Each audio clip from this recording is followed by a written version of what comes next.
So starting right away, what is web animation? That's my head. There's a lot of stuff in my head. My wife thinks it's dangerous in there. I think it's kind of crazy and fun.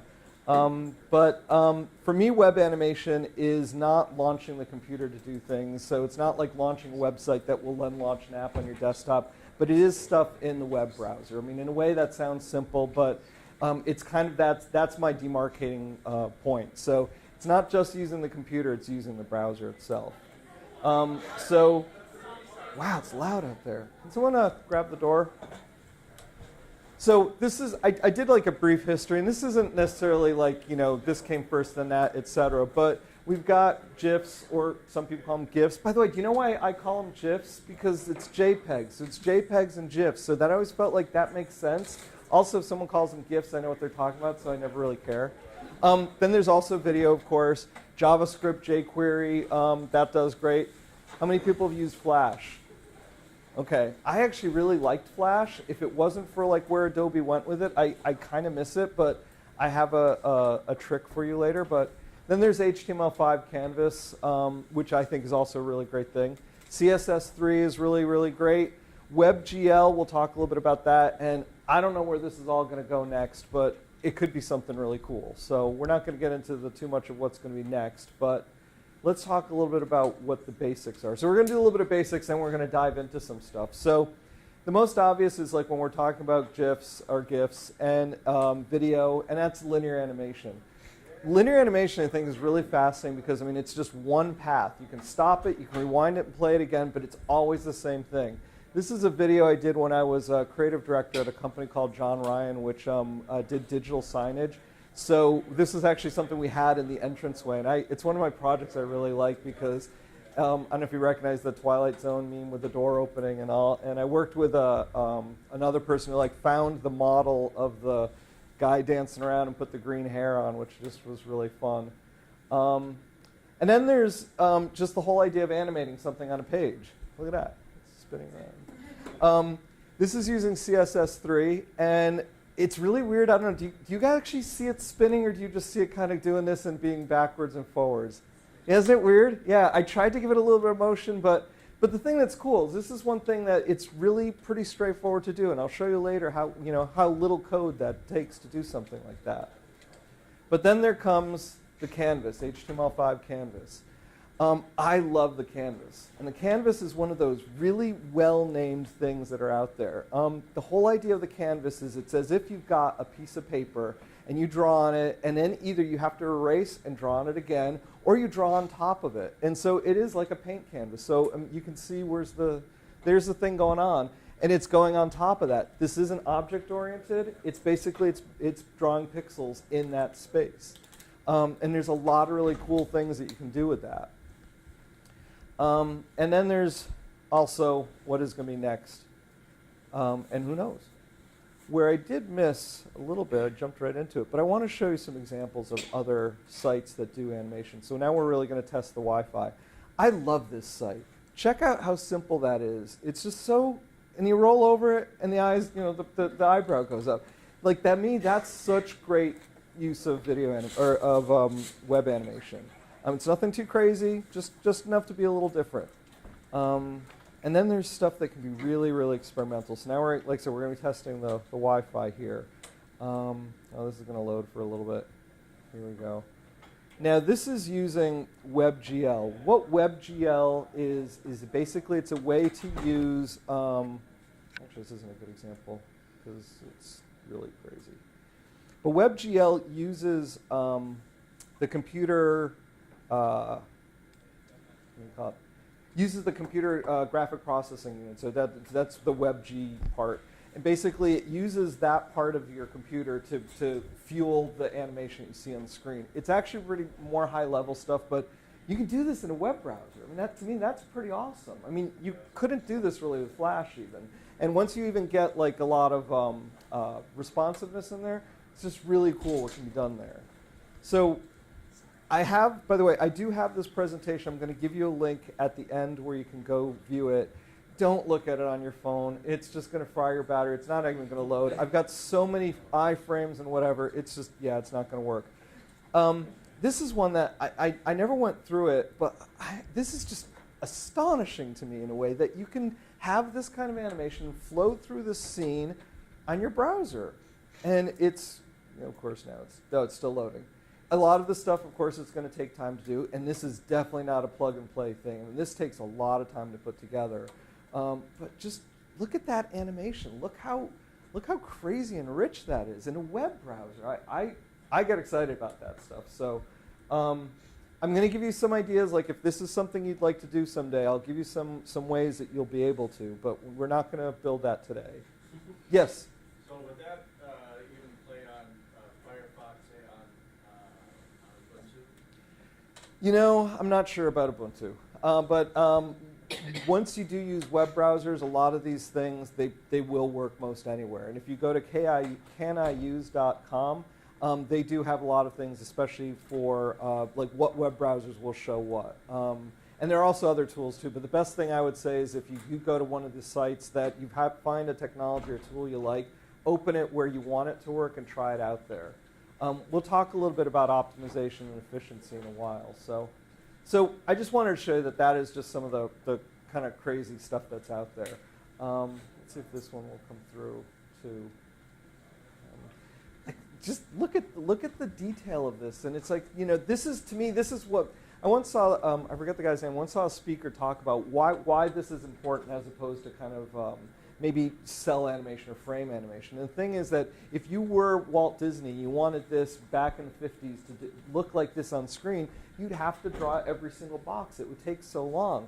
The idea here is you write a program, you give yourself controls, and you can change things. So that's where web animation can be really exciting. So, okay, so that's some of the stuff that's out there, and that's some of the things that are possible. And that's when I do say the something else. I mean, you saw what I just showed you. I don't know where we're going to go from there. Probably scratch and sniff. We'll see. So the good news is I was saying that a lot is possible right now. A lot of it is cross-platform, cross-browser, cross-device. It'll work on my laptop. It'll work on your phone, on Windows, probably Linux, that kind of thing. It's really cool.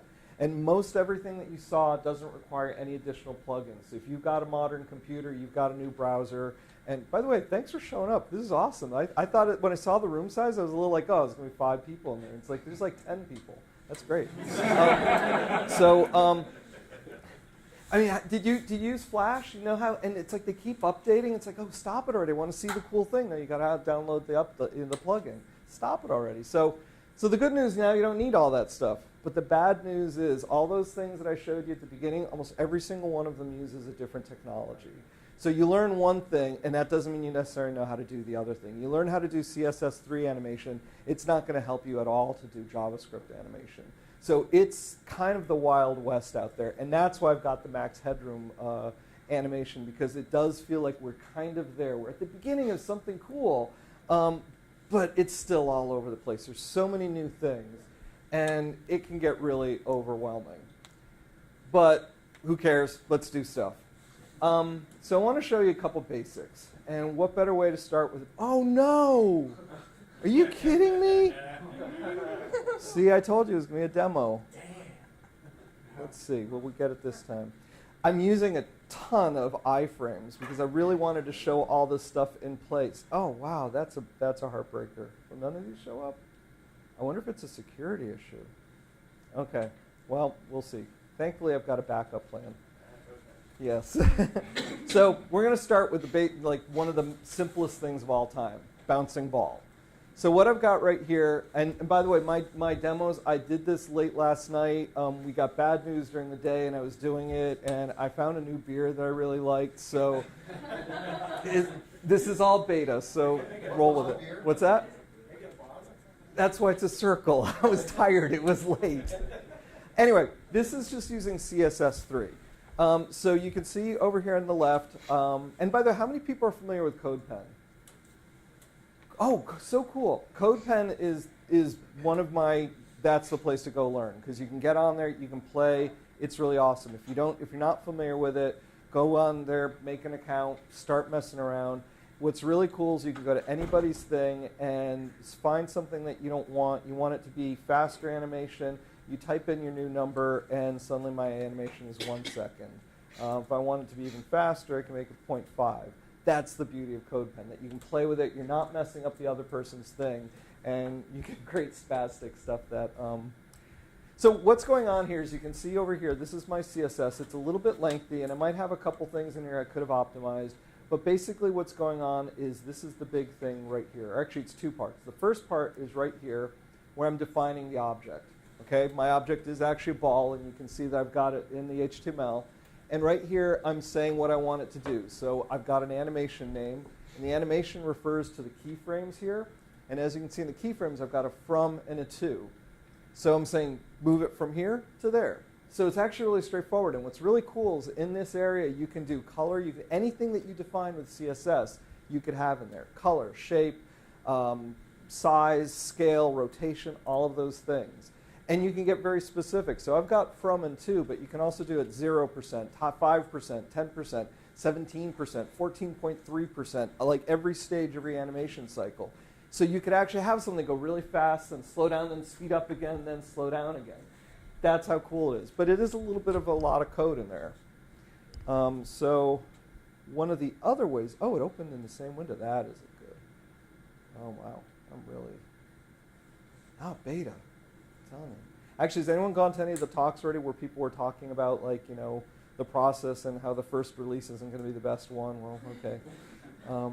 So my wife told me I should have tested it, but did I listen to her? No, she's not a tech person. She doesn't know. So here is one that I did with JavaScript. So you can see the HTML is actually the same structure. Okay? The CSS is very similar, but all I'm really doing is I'm defining the ball. Okay? That's where I say the color, that it's got the radius. I've got a wrapper surrounding it. Basically, the wrapper is the whole space that it's in.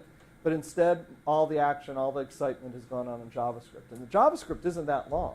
And it's actually pretty cool because all I'm saying here is I'm defining all the items. So I'm picking a variable, a random place to where it starts. So every time I reload this, in theory, it should be at a different height. And then I've got this loop in here, this update. It's using set interval. What's interesting in JavaScript is there are a lot of different ways to animate. There is a... what is it? There's like animation frame, and there's a lot of different ways to animate in JavaScript. But what I'm using right here is set interval. So basically, I've got that every 5 seconds. Is it 5? No, 5 milliseconds. Sorry, milliseconds. It's running this application or this function here. So, and what the function is saying is it's basically saying move this thing, look at where you're at, and if you're at one of the edges, then flip the velocity. So the velocity is either positive or negative. So it's going from the top of the screen to the bottom. And by the way, if you go to my CodePen account, I'm Digital Wheelie at CodePen. All of these CodePen examples are in there. Or even if you go to CodePen, just type in ball bounce. You'll see just a truckload of stuff. And I'll show you another really cool thing in a moment. But it's really pretty straightforward. I mean, that's the function right there. That's what's bouncing the ball. Now, I purposely don't have any kind of easing in any of these examples because I really want to just show the basics, that it's moving it from here. Once it reaches that bottom part, oh, look at that, I got an example. Once it reaches the bottom part, it goes back up. So same thing as with CSS, but CSS I was doing it from a styling perspective. Here I'm doing it from a JavaScript perspective. Now, both of these examples, one really cool thing is I could have a whole web page back here, and that wouldn't affect it. Same thing with the CSS example. So that is kind of like how I had the stuff spinning. I could have had, my resume in the background, anything in the background, and it would have been fine. So then there is one other example I want to share with the bouncing ball magic, and that is using Canvas. And come on. There it is. Now the Canvas, my HTML is even simpler because now all I'm doing is we're good, so I'm all set. So now what the Canvas is, you have to define the space, kind of like how we did with the wrapper in HTML, but same type of thing. I've got a canvas, I'm defining the width and the height of it, and here's where I'm kind of defining that. And this is the script, the code in here. Now, Canvas code is a little bit more complicated because what I've got to do is I've got to define the canvas, there I'm defining the canvas. I give it context, I put it in 2D, And then right here, this is where I set up a lot of my variables. I actually make sure that my canvas is the full width and height of the screen. And then when you do animation with canvas, you basically have like two functions that you want to call. One is like the initial function, which is just setting everything up. And then you've got the drawing function, which that's where you're going to have your animation. But what's really cool is that in the other two examples I showed you, that object was, I was moving that object. I could change the object, do all sorts of stuff. I can move it in different places. But here, what I can do is I can also, because I'm playing with bitmaps, I can do stuff like that. Can you see the difference? Can you see the motion trail? Because I'm playing with pixels now. So literally what's happening here is I've got the ball here, and then what I do is instead of wiping the screen and drawing it back here, I'm wiping it with partial opacity. So right now you can see in this line that I commented out right here, I've got an opacity of 0.15. So let's make it even less opaque. Oop, that's maybe too much. Oh, there we go. So now you see the what do you call it, the opacity even more. So you can see that motion trail a lot clearer. If I even go more than that, then you couldn't do this with CSS or JavaScript that easily. It would take work. You could do it, but or you could get closer to it, but it'd be really tricky. But the thing is, once you start working with pixels, that's when I think it gets really cool. So remember that example I showed you before with the swirlies going behind the word canvas? Yeah, that's what's really neat to me, because you can't really do that with CSS or JavaScript. So this is just the tip of the iceberg. There's so many different other ways. And to truly point out, we'll see if this actually does work. I'll close this one. Oh, you can read. There's one more. We'll see. Oh, look at it. This one shows up. There's actually a web page somebody put together, and this I love the web. Look at all these different methods up here. Each of these is a different technology on how to bounce a ball. And more. It's not just balls. It'll bounce boxes, triangles, all sorts of shapes. So you've got vanilla JS, basically just JavaScript with no plugins, nothing spectacular in there. CSS, a different method of CSS, jQuery, GreenSock, which we'll talk about in a bit, and all these other methods. And in addition, they also have video. They've got Flash. So this site's awesome. I mean, it is. It's just the same ball bouncing, and how do you do it in different technologies? So if you are kind of curious to try a couple different things out, you can find projects like this online. And again, at the end, I'll give you a link for an outline and for this presentation that has all the links. So don't worry about writing every link down. But like just to show you as an example, I'm fascinated by the amount of code that something takes. The web animation API is the closest we have to an animation standard, and I'm not that excited about it. I find it a little awkward. Maybe I'll get better at it, but I find some of the other methods that are out there a little bit better. P5JS is a really cool method, and it actually uses Canvas. We'll talk about that one too. Anime.js is another favorite of mine. And then the reason I like the fact that they've got React on here is that there are animation methods coming up for using with applications. So like with Vue, with React, that kind of thing. So any functionality that's going on there, any data crunching, you can now animate. And I think that's just really awesome. So, but let's get into some more detailed stuff. So that's really literally the basics, right? So talking about some of the details, if you take nothing else away from this session, go to GreenSock. Look up GreenSock. GreenSock is the bomb. GreenSock is one of these few companies that they made the transition from Flash to JavaScript, and they're pretty much the defined standard for a lot of animation. Using GreenSock technology, their efficiency is very high. People are comparing against jQuery about new techniques coming out, and consistently, GreenSock is one of the ways to go. What it is it's a system.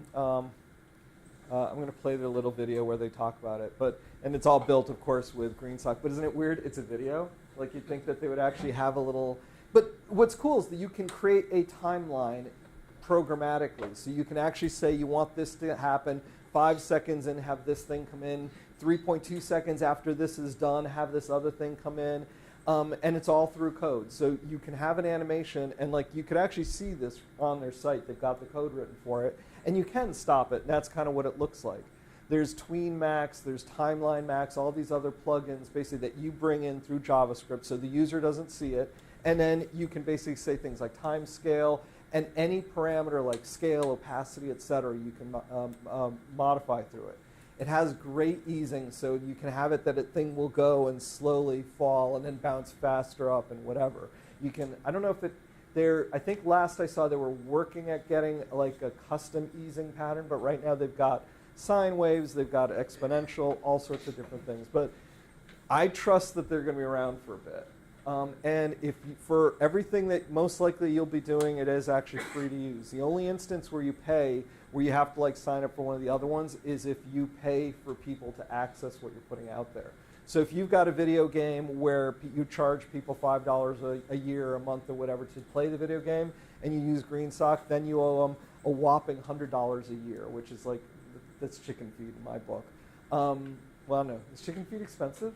Yes. It is? Oh, forget it. Okay. It's do you know how much pizza is in Minnesota versus New York City?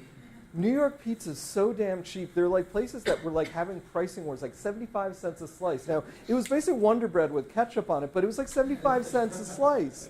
And like here, it's like I'm driving by and there's a big sign, $4 a slice. Are you kidding me? So it's New York pizza slice prices, okay? No, but I trust they're going to be around. So they've got a great product. Documentation, I think it's awkward. Like it's not a clean syntax. It's a little bit, you've got to remember, like it's 5 parameters, and you've got to remember, wait, what's the 5th parameter? Is it this or that? But for what it does and for what you need it to do, I think it's awesome. Another one that I'm really a fan of right now is Anime.js. They have great documentation. They're relatively new. They're at version 2.2 right now. But they are really fantastic for doing a lot of straightforward animation. Like this is their documentation. Like if you want something to move, this is how you do it. That's the code right here. There's the HTML. It's really pretty fantastic. So what this is specifically really good for is SVGs. People know what SVG is? SVG, scalable vector graphics, right. It's kind of like the difference between pixels and vectors for the web. So you had pixels in Photoshop, vectors in Illustrator. SVG is basically taking the kinds of things you do in Illustrator and bring them to the web. And what's really cool is that, let's say you create a robot animation or illustration. That sound is weird. You create an illustration in Illustrator, you could actually export it out as an SVG graphic and then animate it with a tool like Anime.js. And one of the things that, of course, that you saw on their opening that's really kind of cool is you can have, like, you could actually have a motion trail. So you could actually have something go around a crazy path without actually having to try and figure out what that is mathematically and say, go x equals y and so forth to try and go through that. So. But the fact that they're updating it, it's pretty regularly maintained. I really think that's one of the better frameworks or libraries out there. If you want to do crazy stuff, but if you're into 3D and you like coding, 3JS is really fantastic. Going through their page of examples is, I find it humbling. I mean, this is some amazing, beautiful, really engaging stuff, but I find it a little bit over my head. I'm not a programmer at my core, so, and I don't do 3D a lot, so I like things flat and simple, but if you're into 3D, you want to do like that video game I showed before, this is a great place to go. Their site, their site is pretty straightforward, in fact. They've got these great examples that are, oh, it doesn't open it. That here it is, and you can find out there's a view source button. So I mean, that's how they did it. It links to GitHub. So they make it very straightforward. So probably if I just sat down and said I'm going to learn 3JS, I might be able to in a year or two. But it's there. It's ready to go use. So I really do think it's something to explore. That's kind of funny that the web animation API is not showing up, and that's one that I was not a fan of. The web animation API, though, is not bad. It is something that is coming. I don't know, maybe we need to support it and get around it. It just, I don't know, just logically it doesn't make sense, and I don't really want to get too much into it. But it is a standard that people are trying to push forward. And right now, I actually think also it is still experimental. It's not even in all browsers, so your mileage may vary. But I guess it's good to know that it exists. And then finally in this area, I do want to mention P5.js. P5 is a web-based port of processing, which is one of the first non-Flash animation interactive libraries or frameworks that came out. It was created by two guys who were like at MIT, and their story is just really fascinating. And with P5, they took like a very big political step that they really wanted to make this equitable, and they made sure that they found someone unlike themselves to run this, and it's this woman named Lauren McCarthy. And I love kind of what's going on behind the scenes personally. Their site is pretty good. They've got a lot of cool things that you can do. And basically it's using JavaScript and the canvas, and so there's just some really neat things. I'm trying to find a really cool one and I forgot where they are. But because it is, I don't even know what this is doing, but look, it's masking. But anyway, don't want to get too into it, but it is another good library, and there are a lot of functions in there. One thing that's kind of cool about processing is Java-based, and they've got actually like this little application that you can download, and you build, I think they're called sketches. What's really cool about processing is that you can create stuff that actually uses the computer. So you can bring in like the camera, and you can use, and you create video, and you can save to your hard drive and all. So it's a really powerful system, but P5 is just really cool if you do want to try some animation. So, by the way, if anybody has questions or you want to like talk about stuff, then bring it up. So here's Max again.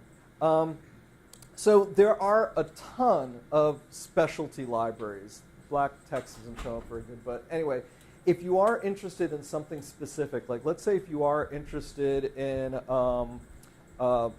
pick particle animations or particle animatione, as my misspelling has. Oh, no, that's Henry Brown. Hi, Henry, how are you? Oh, I didn't change the link. Look at that. Okay, we'll look at SVG animation. Anyway, if you're interested in particle animation, type that into Google. You could probably find something that's going to be pretty cool. Oh, wow, I did not update these links. I'm so sorry. Is this one too? Probably.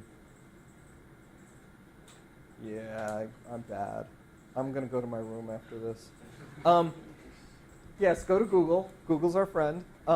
Type in like particle animation, SVG animation, or preloaders, and there are libraries that's what they talk about. Like, here's a bunch of preloaders. You want to use one? Here they are. Here's how you put them into your project. Go for it. Have fun. Make cool stuff. One of the ones that I want to show you in particular is this one, moving letters. This is using Anime.js, and these are just all so damn cool because this is approaching video quality work, in my opinion. And if you use these sparingly, not every headline on your website, but if you use it actually like when it makes sense, this can help tell the story of your site.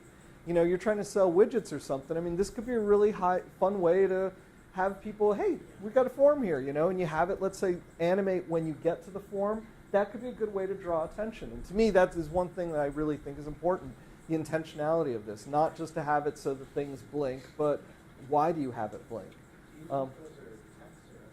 This is all text. Yeah, it's all text and font. So let's see. Oh, actually, so let's take a look at the code of one of them. Oh, actually, look at this. Isn't it beautiful? So yeah, it's just text. So in fact, here, if I want to go in there and say, oh, it's not letting me type in. I'm sorry. But anyway, but it is just text. So I mean, there's the HTML, there's the CSS, there's the JavaScript.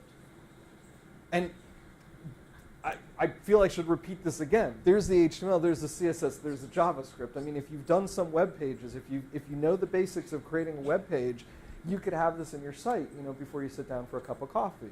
That's pretty awesome. Does anyone drink coffee? People drink that stuff, right? Yeah, okay.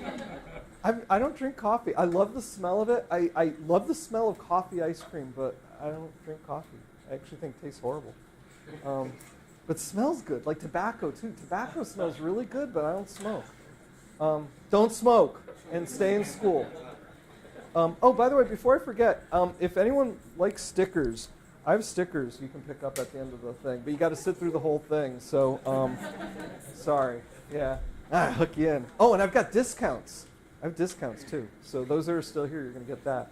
But yeah, this is a really successful library, and there's so many of them. I actually did come up with like a list of like 5 or 6 or something. And it's like, I can't show all these. It's just too overwhelming. So this is one of my favorites, and it's a really beautiful site. I mean, this is just so sweet. Look at that.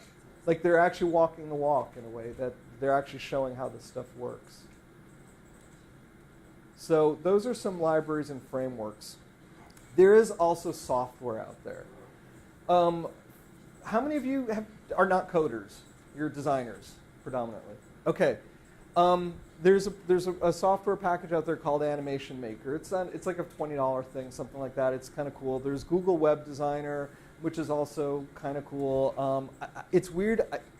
I've played with it, and it seems like Google's a company I've heard of before, and they would be promoting it more, but it's really low-key, and I don't understand why. But and there are tons more. So if you actually go online and type in like software web animation, you'll find one. But there's one that I really like, and it's called Hype by a company called Tumult. It's Mac only, but it's really good. It's very Flash-like that you've got a timeline, and you can animate there so designers can really go in there, fine-tune how they want the thing to look, and you can export it either as a GIF or a GIF or as HTML or I think video too, I'm not sure. And if you go to their site, and this is legit, I didn't make it up, I actually contacted them. If you use this code, wiggle your web, all caps, you get 20% off. And I mean, it's pretty good because there's like a base package that's $50, so it's $40. And then there's like a pro version, I think that's 100, so it'd be $80. And it's like your boss will probably approve something that's not 3 digits. And it is good. I have used it. I like it. So the code it generates actually is pretty efficient too. So quick thing about efficiency. At my last job when I was doing digital signage is usually operated by these small players that are like maybe the size of like a small Mac Mini, and they're more focused on security than anything else. So they don't really have a lot of oomph in terms of graphics capabilities. So when we were designing stuff for digital signage, we had to find the stuff that was just going to absolutely run well. So I had all sorts of things I could do on my computer. Oh, it's beautiful, and I put it on there, and it would suck. And this, for the most part, when I did something by hand and then did like a similar animation here, I got similar results. So the efficiency is actually pretty good. Further with efficiency, in general, if all else fails, if you just want like, it's a penciled in golden rule because it's not, some deviations will definitely apply. CSS animation is generally the most efficient way to go. Anything you can change with CSS, it's going to work the most in a variety of browsers and devices, and it's going to be the most efficient. We actually did have some things that once I switched the animation from JavaScript to CSS transforms, it was a lot smoother. It was kind of uncanny at times. It is still device independent. In fact, for a while, and I forget the details of it, but if I remember correctly, Android is more JavaScript powered than iPhones. Is that correct? Yeah, I'm giving a talk. Okay. But it is different on iPhones versus Android phones, isn't it? Yeah. So. Okay, so bottom line, when you do, as with any kind of web project you work on, make sure you've got kind of an idea of who you're delivering to, and you can actually test for that. So, but in general, again, wiggle your web, Hype, get a Mac, get it, it's worth it. So, now we've been talking a lot about technology, and I do want to kind of go back to some basics.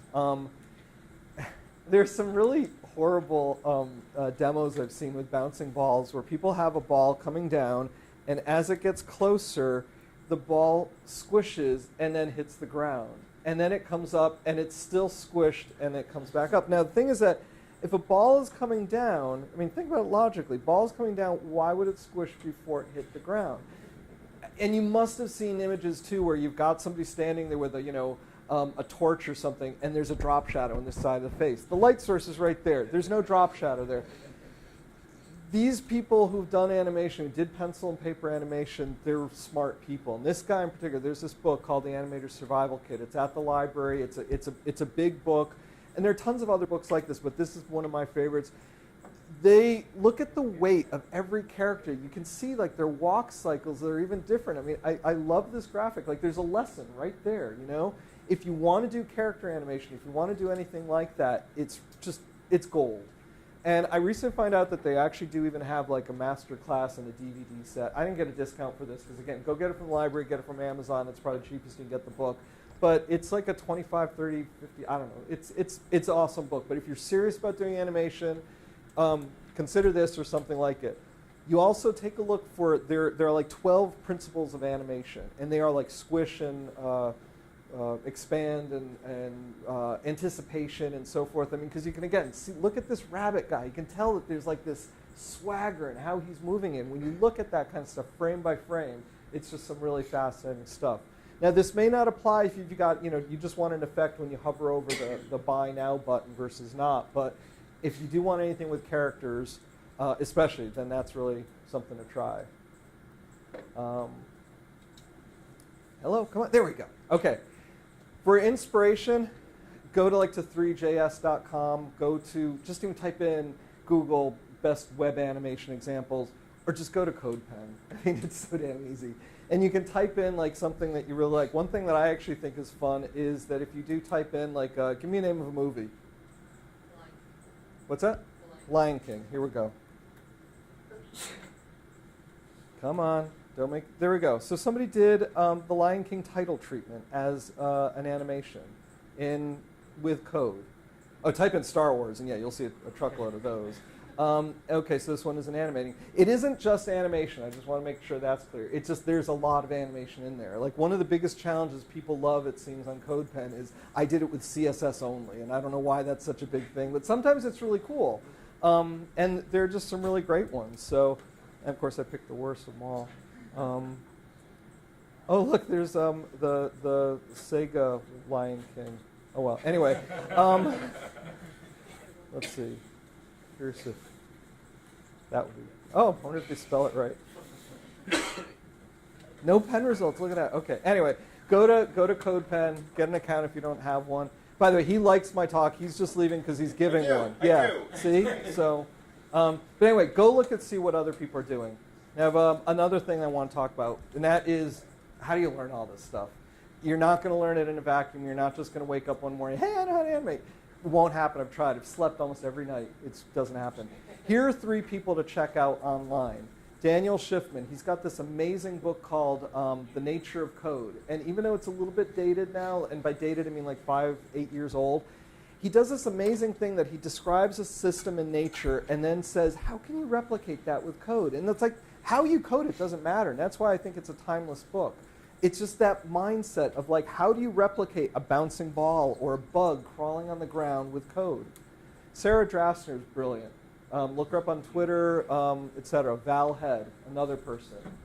And then one other person that I want to share that I also communicated with, and I've got a discount, is Rachel Neighbors. She has these 2 courses that are really smart. And she goes through it. This one for CSS animations and transitions. It's a bunch of videos. You can download them. You can play with them. The code is there. It's normally $129. If you use the code minibar13, all caps, you get 20% off. She's on Twitter. You can tweet with her. This is the way you're going to learn, by basically going and checking out some of these smart people and see what they know and share with them. And again, for me, I'm guessing if you go to your boss and say, hey, we can all learn from this, hopefully your boss is cool and will say, yeah, let's do that. So I wanted to leave some empty time, and I think I've actually got, isn't it end at 11:10? Or is it 11? let's say 11:10 and we can hang out for a bit.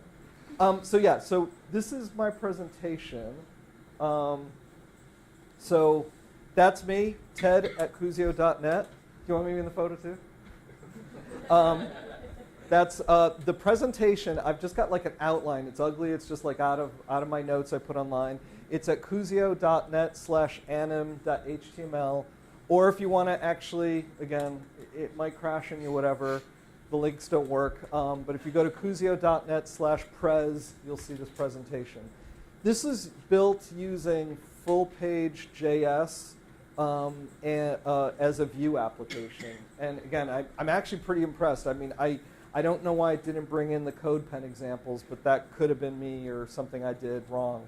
But otherwise, I got to say, these examples, by the way, first example I did on the homepage with Max in the background, that's actually using this thing by a guy named Shear. And my guess is that what he's doing is he takes this and puts it in a canvas, and what's happening is the animated graphic is in front, and that's why it's always there, but he's moving it in the background, and that's kind of why you get that really cool effect. So, so any questions, comments? That part, is it moving based on where the mouse is? Yeah, yeah, which is really kind of trippy. Yeah. Is that something that is generally, I know when you see it, is that something that is pretty hard? No, it's actually very, very simple. Depending what, I mean, with CSS, you can't do it because CSS is, that's actually a really good thing you bring it up, is with CSS, it's pretty much, you can define different things at different times. So like if you've got a div, you can apply a class to something when you click on a mouse, or you can take a class out. But with JavaScript, you can actually have immediate feedback with the user. You can make it more interactive. So there is actually a mouse V, a mouse X, mouse V, or mouse X and a mouse Y in JavaScript that you can assign to parameters. You know, you're absolutely right. In fact, I want to point out when the web first came out, the only way you could get animation was with animated GIFs. You know, I remember, and one of the first ones that did it is Hellman's Mayonnaise. They had a rotating jar of mayonnaise, and it was the bomb. Like, all my colleagues and I were like, go check it out, they got the jar moving. And it's like, who cares now? You know, that's why it's just Hellman's. Who goes there? But oh, yeah, the eyes, or then the blink tag, you know. I mean, that's where we came from. So that was Steamboat Willie. Now I feel we're more in the max headroom area, that a lot of it is glitchy. It's not quite there. You know, you still get hesitation every now and then in the browser. That's really fun when they watch the playback. It's, oh, he got us. But it's really, you know, we are just starting this stuff, and I want to really enforce something that we heard this morning. Don't give a shit what framework or language or method you're using. If you can get what you want to happen using JavaScript through CSS with an animated GIF, who cares? If it works, you did it right. I so encourage that. So many people really get stuck in like, oh, do I use Anime.js? Do I use P5? Do I do it in the Doesn't matter. Start one way. If it finds out that what you're trying to achieve doesn't work, okay, back out, try another one. But just try something. Write some code. Go to CodePen. Find something that's similar that you like. And by the way, most developers do things like this all the time. So it's not even like you're doing a hack way. That's why the web is so cool. It's open source. You can get everybody's code. You can go and see the code I used on this thing. And if you code, you'll see how awful it is. I had a friend that used to write short stories and put it as comment code in there. So anyway. But I'm talking too much. Any other questions or comments or thoughts? Can I ask, you said you use your digital signage. I'm curious what you do now and if you get to use this fun stuff. I always have to cheat to get, you know, interesting animations into web apps. Well, sadly, the company actually closed the agency that I was working as part of. They lost another client, so they punished us basically and got rid of that group. So I'm actually between jobs right now, and I'm looking for something that is kind of similarly tech and creative. And the digital signage company job was awesome because, no kidding, there was one morning where I was writing limericks for copy for a sign, and then I was turning around to write code for an HTML template. Because they had a big project of going from Flash to HTML for signage, because Flash was really efficient for the longest time. Because you could do it visually, designers could make things look good and then put it out there, but you could also pull in data from the outside and put it in your animation. So it was a big step to get them to start using HTML. And the designers didn't know what to do with it. So that's why we were using hype a little bit. And designers at least felt like they could do a little bit. So there are not a lot of jobs like that. In fact, for the most part, I think digital signage places, they either just use video or it is pretty much here's the thing, and then they just transition to another static image. And actually, with respect to Best Buy, even they seem to do that here. There's so much content on there that most people are like, it's too much, I'm not going to look at it. I really like that thought of like, you've got 2 or 3 seconds, go. And if you don't catch someone's attention and, loans on sale now, that kind of thing, then you're not going to make a sale. So, but if anyone has any leads or thoughts, I also have business cards too. So, take one or let me know. Or have your boss contact me. Actually, that happened 2 years ago. It's a true story. They're still thinking about me. I'm not even kidding. Don't put that on the video. Can you edit that out? Any other thoughts or questions? Cool. So grab a sticker. If you do anything cool, send me a note. Go visit the stuff. Buy the things, because actually, even if your boss is saying I'll pay full price, use the discount anyway. It'll make me look good with them. So thanks, everyone.